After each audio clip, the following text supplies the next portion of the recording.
오늘 하나님 말씀은 신명기 15장 1절부터 11절까지의 말씀, 안식년의 은혜라는 제목을 가지고 하나님 말씀을 나누겠습니다.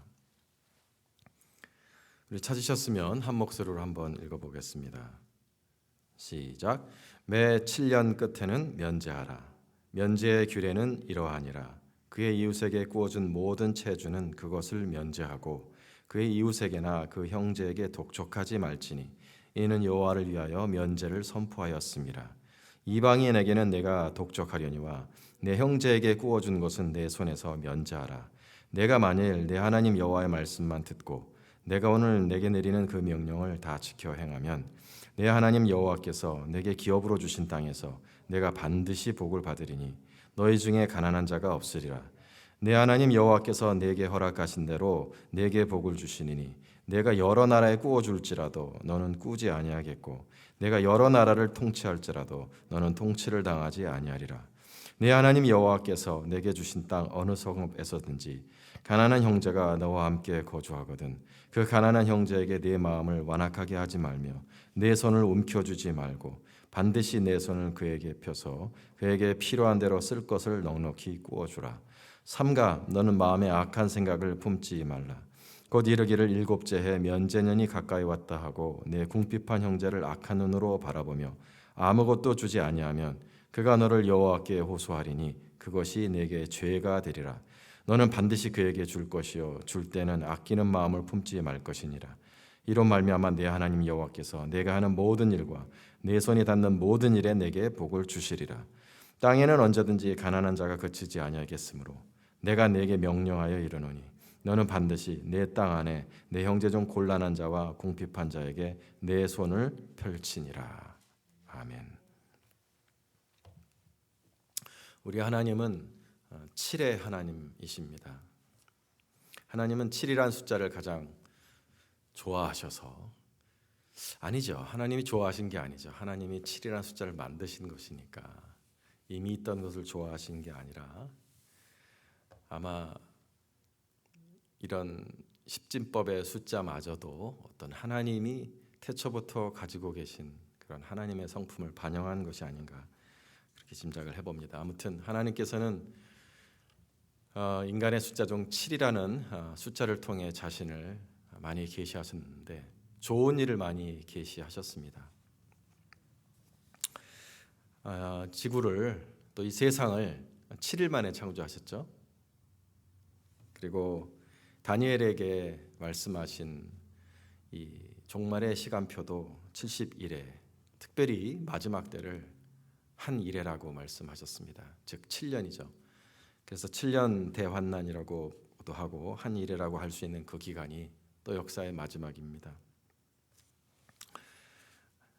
하나님께서는 좋은 사이클을 7로 정하셔서 우리 하나님의 백성들에게 우리들에게 너희는 이 7의 법을 지키라고 말씀하셨습니다. 그것이 율법에 나와 있는 안식일법 그리고 안식년법 그리고 희년법입니다. 먼저 7일째 너희는 안식일을 지키라 안식하라고 말씀하셨습니다. 이렇게 살면 하나님께서 이 7의 법을 잘 지키면 우리가 건강하고 행복할 것이고 하는 모든 일이 잘 될 것이며 큰 복을 받게 될 것이라고 약속을 주신 또 복의 법이기도 해요.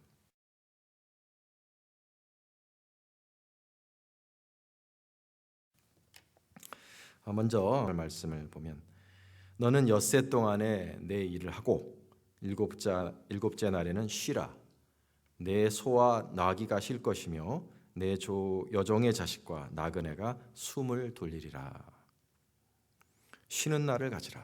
너도 쉬고 내 종도 쉬고 소도 나귀도 모든 사람이 다 쉴 수 있는 시간을 가지라. 재충전할 수 있는 시간을 가지라는 것입니다. 6일을 일하고 또 하루를 쉬는 이 7일 노동제, 7요일제는 이제는 이 지구상의 기독교 국가가 아니더라도 거의 모든 국가가 가지고 있는 삶의 사이클이 되었습니다. 주 7일제는 사실 굉장히 기원이 오래되었어요. 바빌론 시대 때 7일제가, 그러니까 인간이 눈으로 가시적으로 볼 수 있는 7개의 행성들을 가지고 이제 7요일을 만들었죠. 그것이 이제 로마 시대 율리우스 시저, 우리 카이사르 때 그것이 달력으로 이제 제정이 되어서 보편화가 된 거예요.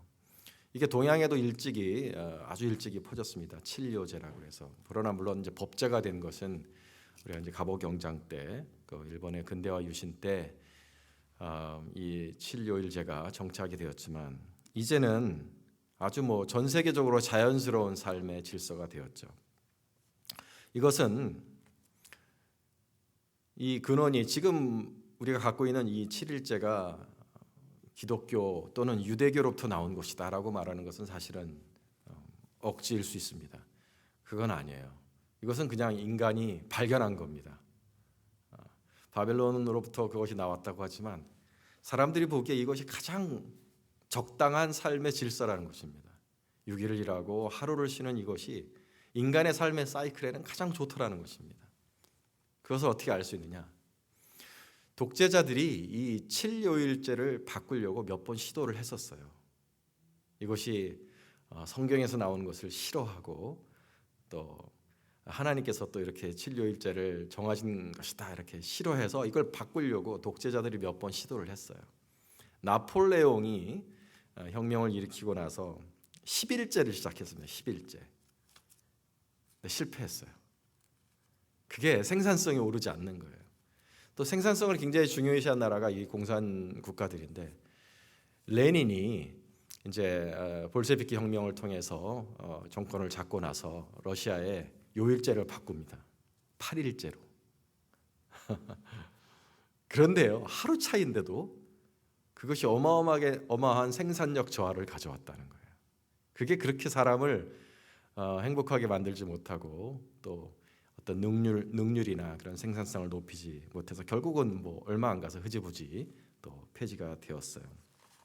결국은 사람은 이 7일제로 다 돌아오게 되더라는 것입니다. 이것은 하나님이 정하신 질서를 사람이 발견하게 된 것이고, 또 하나님이 정하신 질서에 믿는 자이건 안 믿는 자이건 그 질서를 뗄 때 가장 행복하고 좋다는 것을 보여주는 그런 예화를 할 수 있겠습니다.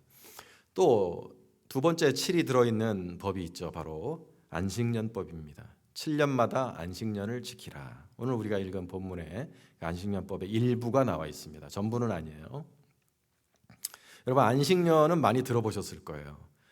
왜냐하면 이제 교회를 다니다 보면 담임 목사님께서 6년 사역하시고 7년째 이렇게 안식년을 지키셔서 해외로 유학을 가시는 그런 모습을 종종 볼 수가 있는데, 사실은 그렇게 안식년이라는 것이 어떤 목회자의 7년마다의 휴가를 말하는 게 절대로 아니죠. 그보다 훨씬 더 크고 방대한 법입니다. 첫째로 안식년이라는 거는요, 나라 전체가 다 쉬는 거예요. 목사님만 쉬는 날이 아니라 모든 사람이 다 쉬는 거예요. 우리 출애굽기 23장 10절로 11절까지 말씀을 보면, 너는 6해 동안은 너의 땅에 파종하여 그 소사를 거두고 7째 해에는 갈지 말고, 7째 해는 농사를 하지 말라는 거예요. 그냥 묵혀두라, 가만히 내버려 두라는 거예요. 그런데 그 7째 해 농사도 짓지 않고 그냥 묵혀두었는데도 자라나는 것들이 있지 않습니까? 그런 것들은 가난한 자들이 먹게 하라. 그리고 가난한 자들이 다 거두고도 남은 것은 들짐승이 먹으리라. 내 포도원과 감람원도 그리할지니라. 그래서 7째 해는요, 그 나라에 있는 모든 땅과 밭과 과수원과 모든 농경지, 즉 사람의 일이죠. 사람의 work, labor가 그냥 그쳐지는 거예요. 그냥 일하지 않는 거예요. 그냥 묵혀두는 거예요. 내버려 두는 거예요. 그러니까 그 나라에 있는 모든 사람이 다 쉬는 한 해가 되는 거죠. 여러분, 땅이 이렇게 7년마다 한 번씩 쉬게 되면, 묵혀지는 한 해를 가지면은요, 그 땅의 지력이 회복이 됩니다. 그래서 2년 뒤에 농사를 지으면 수확이 그렇게 많이 거둬진대요. 땅이 회복이 돼갖고 그래서 우리는 7년 농사할 거를 6년 지으면 손해가 아니냐 그렇게 생각하지만 실은 그 지력이 회복이 되어서 그 6년 동안 거둔 것으로 충분히 7년치가 된답니다. 자, 그렇게 휴경을 하고 이렇게 땅을 묵혀놓는 동안에 이제 자라는 작물들은 아까 말씀드린 것처럼 거두면 안 돼요. 그것들은 가난한 사람들이 가져갈 수 있도록 내버려 두어야 합니다. 또 가난한 사람들이 또 남겨둔 것은 들짐승이 먹고 아주 대단한 재충전입니다. 나라의 재충전. 이것이 솔직히 현실적으로 어떤 모습일까? 근데 저는 아주 뭐 이걸 희화하는 건 아닙니다만 이번에 코비드-19 바이러스 때문에 3월 달에 정말 이제 스테이홈 오더를 받고 다들 비즈니스 다 클로즈 되고 그렇게 돼서 딱 나와봤을 때 꼭 이 느낌이 든 거예요. 모든 사람이 일을 안 해요. 조용해요.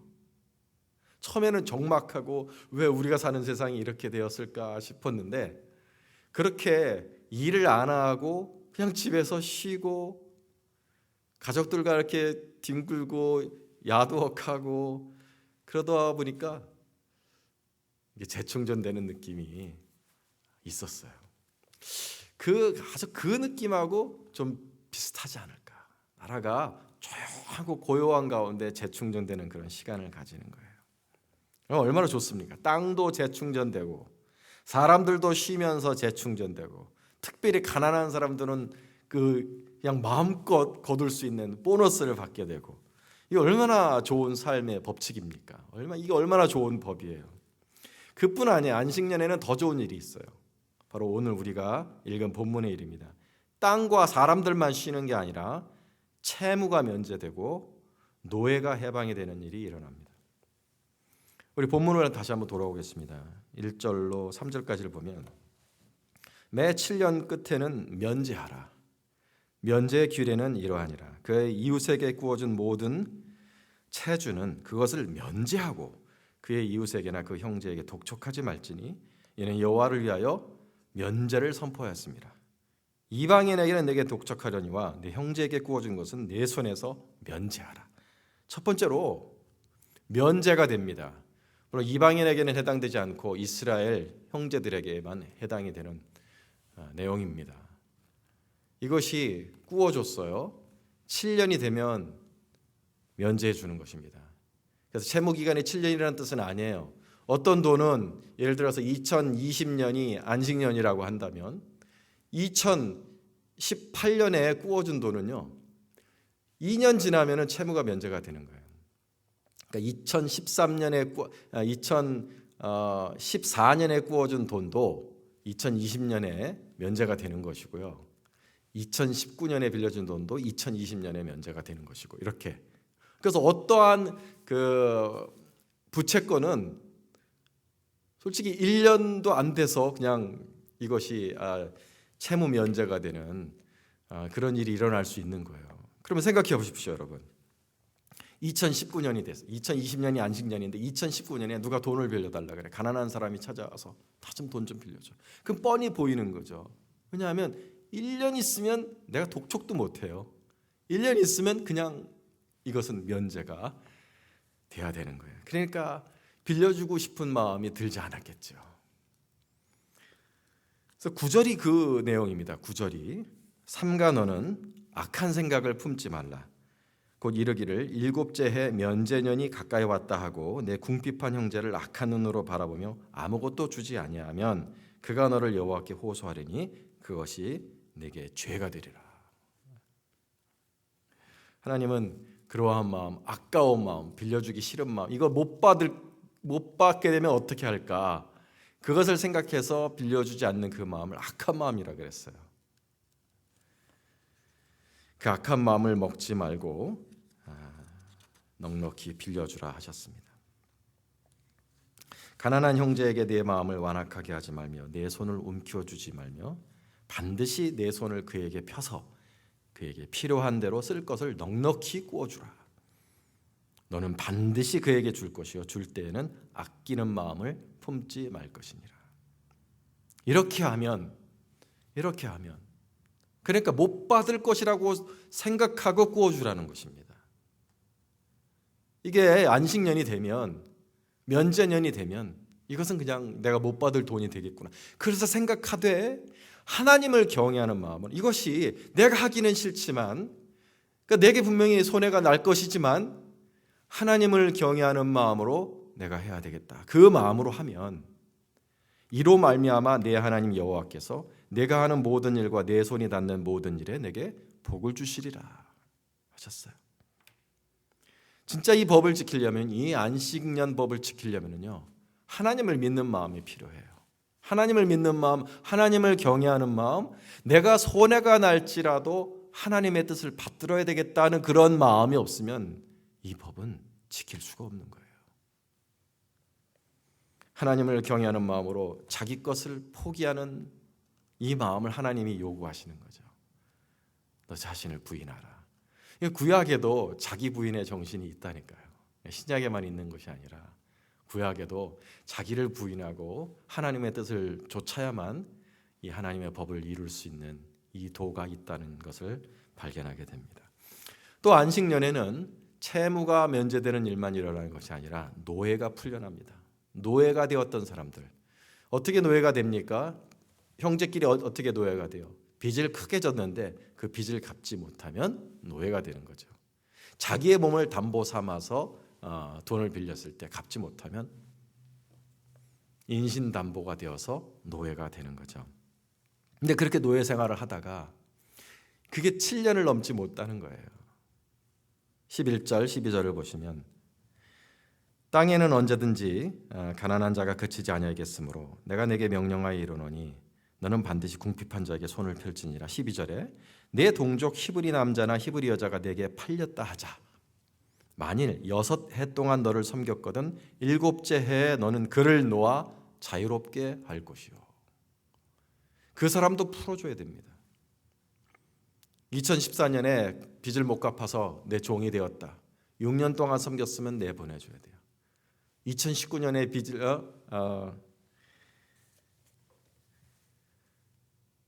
이제 빚을 크게 져서 노예가 되었다. 그 해석을 해보면 1년 뒤에 풀어줘야 된다는 얘기입니다. 이것도 마찬가지. 아까 채무를 면제해 주는 것처럼 하나님을 경외하는 마음이 없으면 지킬 수 없는 법입니다. 그 노예를 풀어줄 때에도 그냥 풀어주는 게 아니라 선물을 많이 줘서 보내라고 하셨어요. 참 하나님은 넉넉하고 풍성한 분이세요. 13절 보시면 그를 놓아 자유하게 할 때는 빈손으로 가게 하지 말고 내 양무리 중에서와 타작마당에서 포도주 틀에서 그에게 후히 줄지니, 그냥 인색하게 주지 말고 그냥 후히 챙겨주라는 거예요. 내 하나님 여호와께서 내게 복을 주신 대로 그에게 줄지니라. 이렇게 여러분 한번 생각해 보십시오. 안식년법을, 안식년이라는 것을 여러분 머릿속에 한번 그려보세요.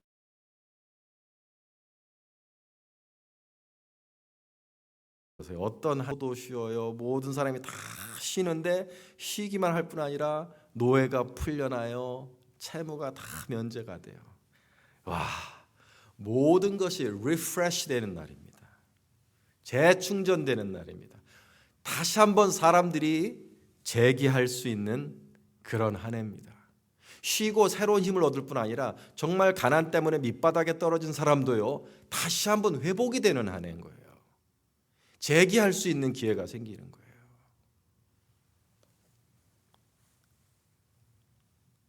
생각만 해도 이 안식년법을 지켰을 때 그 사회가 얼마나 건강할까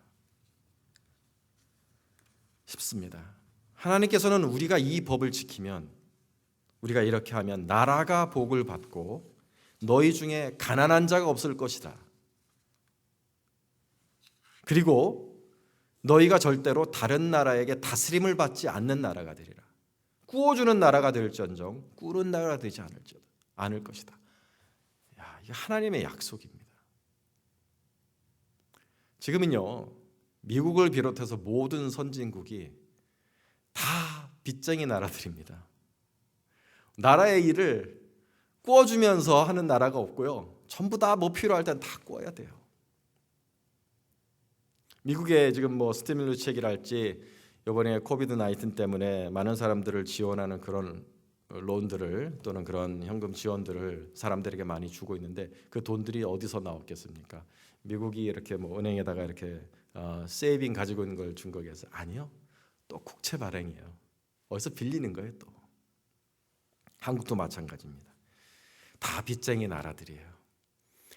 GDP가 올라가고 물질 문명은 이렇게 막 화려해지지만 빈부격차는 어마어마하게 심해집니다. 2000년 초에와 비교해서 지금이 빈부격차가 그 당시보다 10배가 더 커졌어요. 그건 어떻게 보면 임금 상승률을 보면 돼요. 그러니까 점점 더 가진 사람이 점점 많이 가지게 되고, 그래서 물질 문명을 많이 발전하는데 가난한 사람들은 점점 많이 생기고요. 홈레스들은 더 많이 생기고요.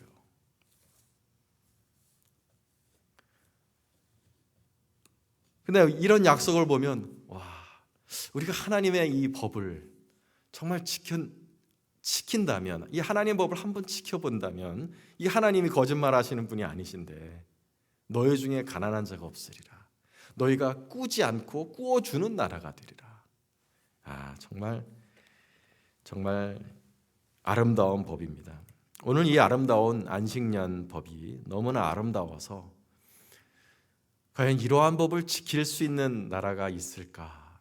지킨다면 얼마나 좋은 나라가 될까? 그런 나라가 있었으면 정말 좋겠어요. 모범을 보여주는 이런 법을 지키는 나라가 있었으면, 우리 대한민국이 이런 법이 있어서 7년마다 이렇게 안식년이 이루어지는 그런 나라가 되면 얼마나 좋을까, 그런 생각을 해보았습니다. 그러나 아쉽고도 슬프게도 이 세상에 이 아름다운 하나님의 안식년법을 지킨 나라는 없어요. 그리고 이것을 지킬 수 있는 나라도 없을 것 같습니다. 이 법을 하나님께로부터 받은 이스라엘은 그럼 이걸 지킨 적이 있을까요? 안식년법을? 성경 기록을 보면 딱 2번 지켰다고 나옵니다. 2번 지켰다고 나와요. 인간의 욕심 때문에 지키기가 어려운 법입니다. 그렇죠? 7년째 땅을 묵혀두기 싫은 거예요. 한 번 더 농사하면 더 많이 벌 텐데, 또 빌려준 돈 그냥 그렇게 떼먹히기 싫은 거예요. 다시 받고 싶은 거죠. 내가 잡은 내 종 풀어주기 싫은 겁니다. 사람의 욕심과 정반대가 되는 이 법을 지킨 나라는 없어요. 땅과 채무자와 노예에게 쉼과 해방과 재기의 기회를 주는 이 은혜의 법은요, 오늘 법을 보아도 강제 규정이 없어요. 즉, 이것을 지키지 않으면 뭐 어떻게 벌을 주겠다는 내용이 없습니다. 말하는 강제 규정이 없는 거예요. 단 하나님이 말씀하신 거죠. 이것이 내가 죄가 되리라. 이것이 내게 죄가 되리라. 그렇게 말씀하셨을 뿐이지 어떤 사회가 이 법을 강제했다는 기록도 없고 또 그렇게 할 수도 없었습니다. 그것은요, 오늘 이 법이 자유의 법이라는 것을 말해주는 거예요. 이거는 성도의 결단에 달린 문제인 거예요. 성도 개개인이 자유롭게 자기가 결단해서 자원하는 마음으로 지킬 법이라는 것이지 어떤 나라가 강제하는 법이 아니라는 것입니다. 그래서 복 주시는 하나님께 대한 믿음, 내가 이렇게 하나님을 경외하면 하나님이 내게 복 주실 것이다, 내 삶을 지켜주실 것이다, 내가 이 돈을 떼어 먹혀도, 내가 내 종을 내어보내도, 내가 7년째 이 땅을 그냥 묵혀둬도 하나님이 약속 신실하신 하나님께서 책임지실 것이다, 복 주실 것이다, 함께 하실 것이다, 경외하는 마음을 가지고 개인적으로 결단하는 사람들,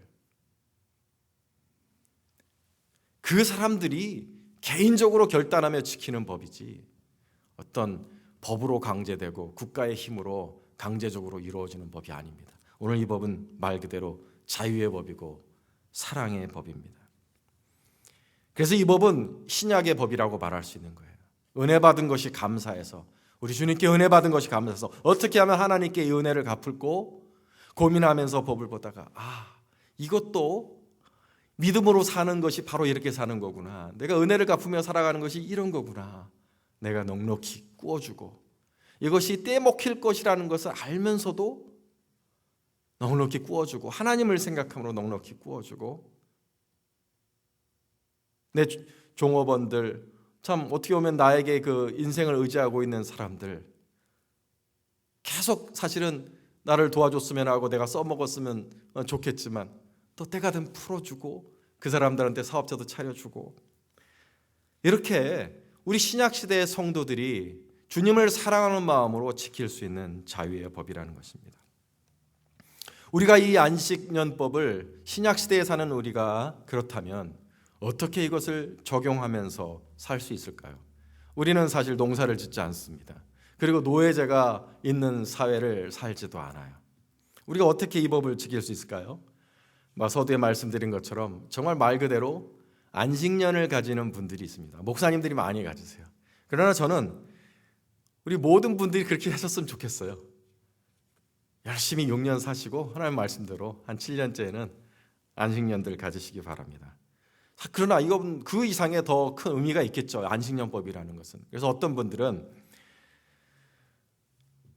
이 말씀을 교회 안에서 이렇게 적용하시더라고요. 교회 안에 저 어려운 형제들, 가난한 형제들이 돈을 빌려달라고 할 때 그런 마음으로 빌려주는 거예요. 이거는 못 받을 거라고 생각하고 빌려주는 거예요. 아예 빌려줄 때 그런 마음으로 빌려주는 거예요. 이걸 생각함으로 그렇게 하나님을 생각함으로 여러분 참 교회 안에서 돈 거래 때문에 시험 든 사람들 가끔 나옵니다. 교인들끼리는 돈 거래 하지 말라는 것이 사실 불문율이죠. 왜냐하면 아름답게 끝나는 경우가 많지 않아요. 사실 돈을 얼마나 급하면 우리 교우들에게 돈을 빌리겠어요. 그 정도로 좀 다급하고 궁급하다는 얘기인데 그러면 못 받을 확률이 많습니다. 그때는 그러니까 빌려주는 사람이 정말 그런 마음을 가지고 하셔야 되는 거예요. 이거는 내가 못 받아도 될 정도만 빌려주셔야 되는 거예요. 정말 자기에게 중요한 거는 그렇게 세상 사람들처럼 차용증 쓰고 법적으로 해결할 그런 걸 생각하고 빌려주시면 안 되고 교회 안에서는 그냥 빌려주셔야 돼요. 이거 못 받을 거다. 그래서 분에 넘치게 빌려주시는 것은 좋지 않습니다. 그냥 내가 이것은 없어도 될 정도의 돈이라면 하나님을 경외하는 마음으로 빌려주고 혹시 그 사람이 못 받게 되면 나를 위해 하나님께 축복해달라고 그렇게 기도해 주세요 라고 하고 딱 하나님을 경외하는 마음으로 그 일을 끝맺음하는 것이 좋을 것 같습니다. 그렇게 하면 하나님께서 약속대로 범사에 복을 주시리라고 저는 믿습니다. 그런데 오늘 이 말씀은요, 그렇게 어떤 단순한 적용에서 끝나는 말씀은 아닙니다. 우리가 안식년을 가지고 또 교우들끼리 돈거래를 지혜롭게 하고 그 정도에서 이 말씀의 적용이 끝나는 것이 아니라 더 깊은 의미가 있어요. 오늘 이 말씀은요, 너희는 안식년법을 지키라라는 이런 말씀이지만 사실은 이것이 예수 그리스도 안에서 무슨 의미가 있냐면 너희가 예수 그리스도에게로 나오면 너희에게 안식년 같은 일들이 일어나리라 하는 하나님의 약속입니다. 그리스도를 우리가 붙잡을 때 이 안식년과 같은 은혜가 예수 그리스도 안에서 우리에게 주어진다는 하나님의 약속의 말씀이에요. 우리가 하나님께 기대할 수 있는 은혜라는 것이죠. 우리 주님이 말씀하셨습니다. 수고하고 무거운 짐진 자들아 다 내게로 오라. 내가 너희를 쉬게 하리라. 우리 주님께서 우리에게 약속하시는 큰 은혜 중에 하나가 쉴 수 있는 은혜입니다. 예수 그리스도 안에 쉴 수 있는 은혜가 있어요. 주님을 진실로 의지할 때 우리 주님께서는 이 세상의 상황과는 상관이 없는 하늘의 평안으로 우리 영혼에 쉼을 주실 것입니다. 주님은 우리의 안식년이십니다. 또한 우리가 그리스도 예수에게로 나아가면 오늘 안식년에 일어난 것처럼 무너진 사람이 다시 재기하고 일어날 수 있는 회복이 일어납니다. 우리가 질병으로 무너질 때가 있고 또 중독으로 무너질 때가 있고 파산으로 무너질 때가 있고 이혼으로 무너질 때가 있습니다. 그러나 교회 안에 예수 그리스도의 몸 안에 우리 주님 안에는 안식년이 있다는 거예요.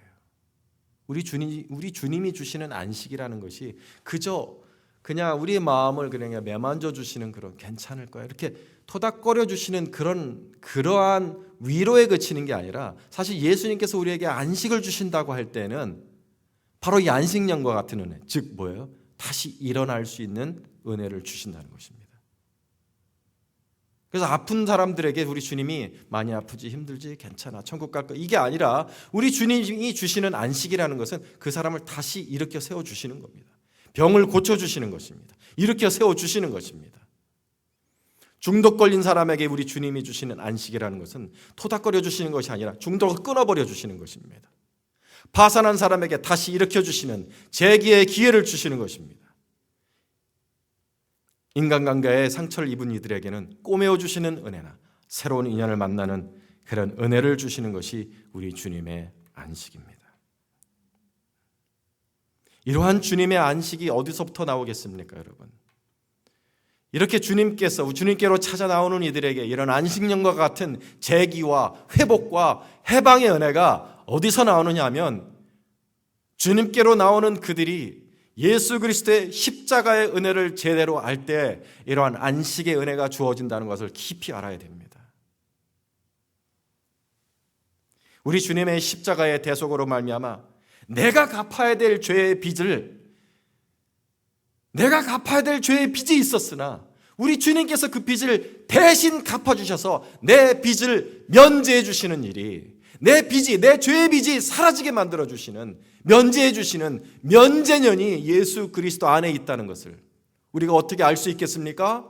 주님의 십자가를 간절히 붙들지 않고서 어떻게 그 면제의 은혜를 얻을 수 있겠습니까? 주님의 십자가를 간절히 붙잡고 죄로 말미암아 실망하고 절망할 때 주여 당신의 피 한 방울 내 어깨에 떨어뜨려 주세요. 주님의 피가 떨어질 때 내 몸으로부터 죄의 짐이 풀려나가는 역사가 체험이 될 때 사랑하는 여러분, 하늘에서 죄의 빚이 풀려나는 영적인 해방의 역사가 일어날 때 이 땅에서도 나의 질병의 문제와 파산의 문제와 이혼의 문제와 중독의 문제들의 해방과 재기의 은혜가 이루어지는 것을 믿으시기 바랍니다. 우리 주님의 보혈의 은혜를 입을 때 마귀의 노예됨으로부터 해방되는 일이 하늘에서 일어날 때 내가 이 땅에서도 채무의 노예로부터 풀려나가고 증오의 쇠사슬에서 풀려나가고 누군가를 향한 원한의 미움의 쇠사슬로부터 풀려나는 역사도 그때 일어나는 것입니다. 여러분, 우리 주님 안에 우리 망가진 사람, 무너진 사람들이 다시 일어날 수 있는 재기의 은혜, 안식년의 은혜가 우리 주님 안에 있습니다. 우리 주님께로 나오시기를 바랍니다. 우리 주님을 배우시기를 바랍니다. 우리 주님이 행하신 십자가의 의미를 배우시기를 바랍니다. 그리고 십자가를 붙드시기 바랍니다. 예수 그리스도의 십자가에서 흘러나온 그 보혈로 말미암아 죄짐이 벗겨지는 역사를 체험하시기 바랍니다. 죄사함 받으시기를 바랍니다. 마귀의 노예로부터 풀려나가는 역사를 배우시기를 바랍니다. 그리하면 실제로 우리가 살아가고 있는 이 땅에서도 안식이 찾아올 것입니다. 수고하고 무거운 짐진 자들아 다 내게로 오라. 내가 너희를 쉬게 하리라.